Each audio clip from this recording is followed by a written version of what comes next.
caravane du livre. Donc voilà, je vais très rapidement remercier le directeur de la bibliothèque municipale pour nous accueillir très régulièrement. Donc, d'ailleurs, là où nous sommes, c'est les sièges provisoires de la caravane du livre. Et on remercie notre invité, Dr Kadar Ali. Donc voilà, donc sans plus attendre, je laisse la parole à Mohamed. Dr Kadar Ali est quelqu'un que vous connaissez tous, c'est quelqu'un qui a obtenu son baccalauréat en 1988. C'était un baccalauréat homologué français à Djibouti. Et il a obtenu aussi en 1993 une maîtrise en lettres françaises à l'université de Lille. En 1998 plutôt, il a obtenu son DEA en littérature générale et comparée à l'université de Limoges, toujours en France. Et en 2005, il a obtenu un doctorat en littérature comparée à l'université de Limoges, avec comme thèse cet ouvrage qu'il a publié qui s'appelle Regard croisé entre français et djiboutiens dans la littérature de 1836 à nos jours. Donc, le docteur Kadar est quelqu'un que vous connaissez, il a animé beaucoup de ça. Je vais insister surtout sur son expérience professionnelle. Il a été tour à tour directeur général de la RTD, que vous connaissez, directeur du centre de recherche de l'université de Djibouti, directeur de l'institut de formation universitaire de Djibouti. Il a été aussi enseignant dans les secondaires au collège aussi au lycée, aussi à l'université. Il a participé comme étant directeur de publication à plusieurs ouvrages, à plusieurs revues universitaires, que ce soit à Djibouti ou même régionales. Rapidement et sans plus tarder, j'ai laissé la parole à Dr. Salam alaikum. Merci pour l'invitation. Je suis très heureux d'être là ce soir avec vous pour parler très rapidement et très succinctement de l'idée qui est dans ce livre. Je pense que beaucoup de gens n'ont pas lu, donc ça va être difficile que nous ayons une discussion approfondie, mais je vais faire une présentation rapide pour que vous ayez une idée de son contenu. Alors l'idée de ce livre au départ est venue quand j'étais au lycée, je crois que c'était en seconde ou en première. Il y avait un prof de français qui s'appelait Madame Aubry, si certains à l'époque étaient au lycée. Elle a écrit un livre, elle a publié un livre qui s'intitulait Djibouti l'ignoré. Djibouti l'ignoré. Cette dame était enseignante au lycée des Frères de Djibouti. Son mari était mon prof à l'époque. Ça m'a marqué tout de suite. J'ai dit pourquoi Djibouti l'ignoré? Qu'est-ce que ça veut dire? Est-ce que nous n'existons pas au monde? Pourquoi on nous ignore? Qui nous ignore?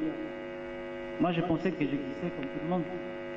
J'ai une place dans ce monde. Nous, je veux dire, les Djiboutiens, je vois là que nous sommes ici. Ça m'a... Et quand je suis parti faire mes études en France, j'ai acheté son livre. Donc je l'ai lu et j'ai vu que c'était des récits de voyage des Français qui passaient par Djibouti à l'époque coloniale, qui sont passés par Djibouti, qui étaient en partance vers l'Éthiopie en général, et donc qui ont survolé Djibouti.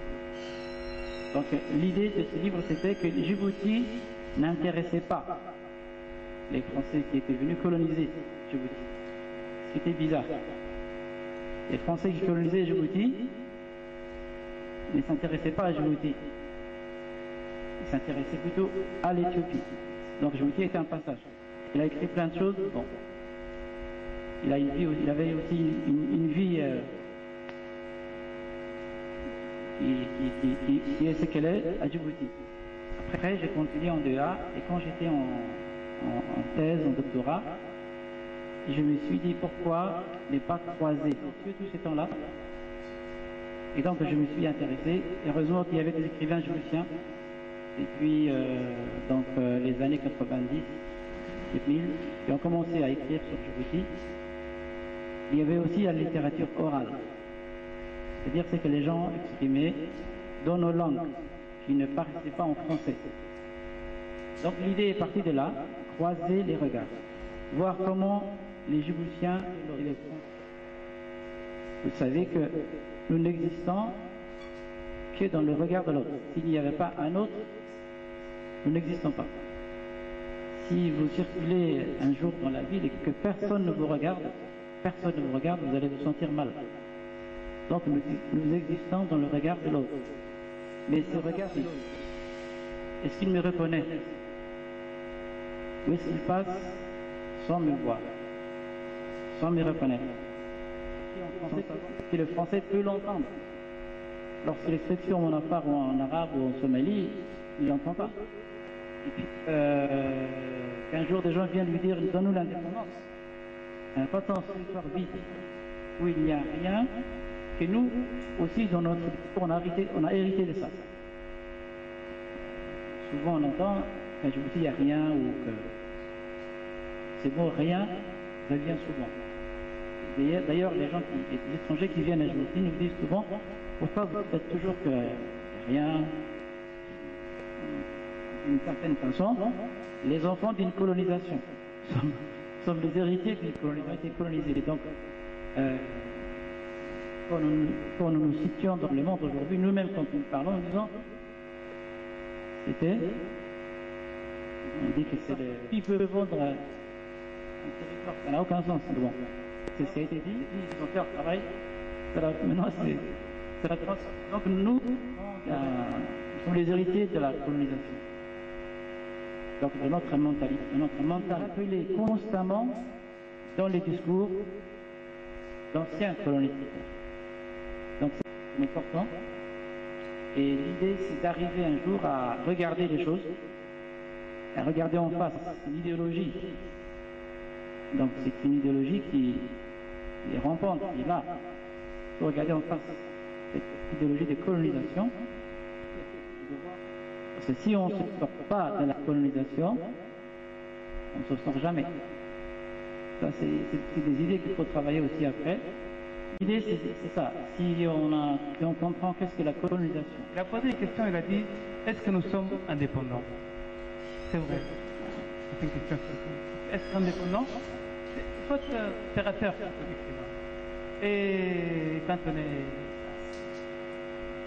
dans ce monde de recherche, et être indépendant, c'est être indépendant économiquement, intellectuellement. Quand je dis intellectuellement, ça veut dire écrire dans sa langue. On trouve qu'un pays comme la Somalie, Tadbari a certes été un dictateur, mais au moins, il a sauvé la langue Somalie. Merci Kadar d'être parmi nous ce soir.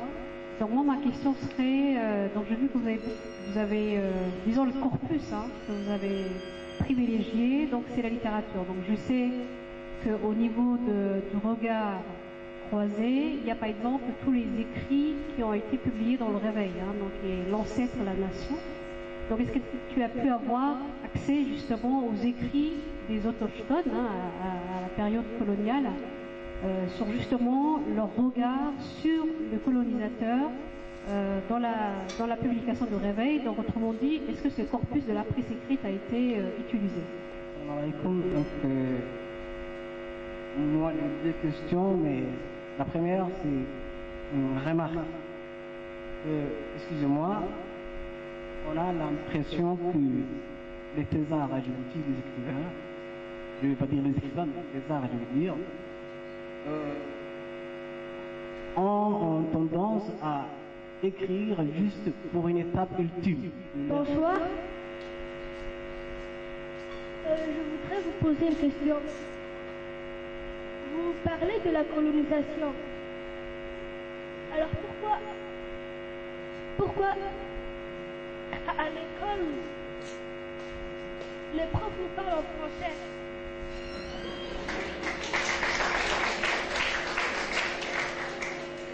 Pourquoi on n'apprend pas le somali? Parce qu'il y a des gens qui ne savent pas lire le somali.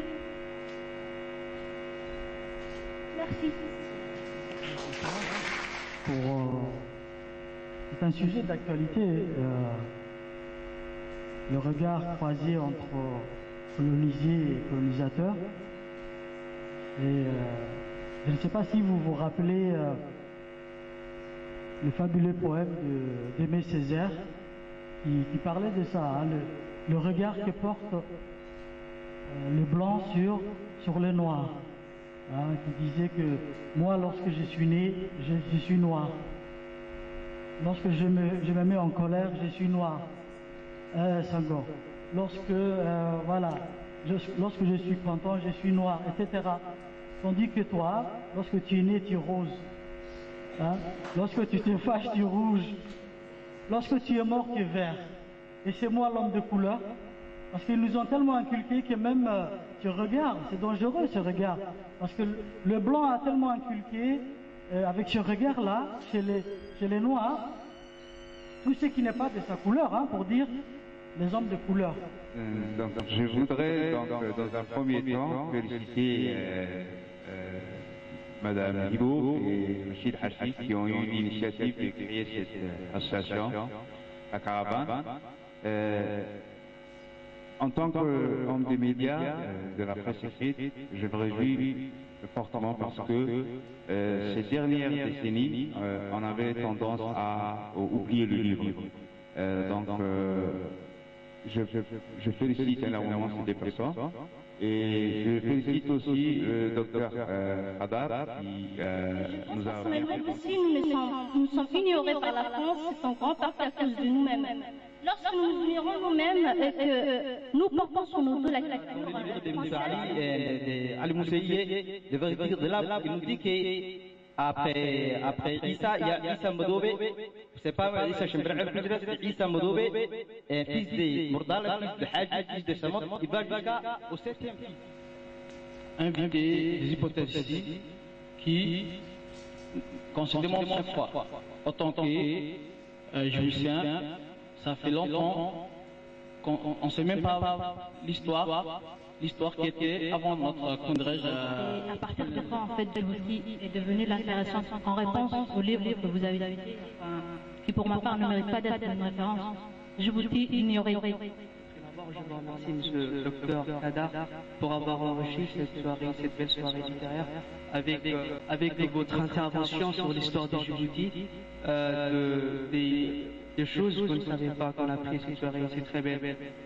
Mais la question que on regarde le colonisateur. Donc, on a jugé le colonisateur.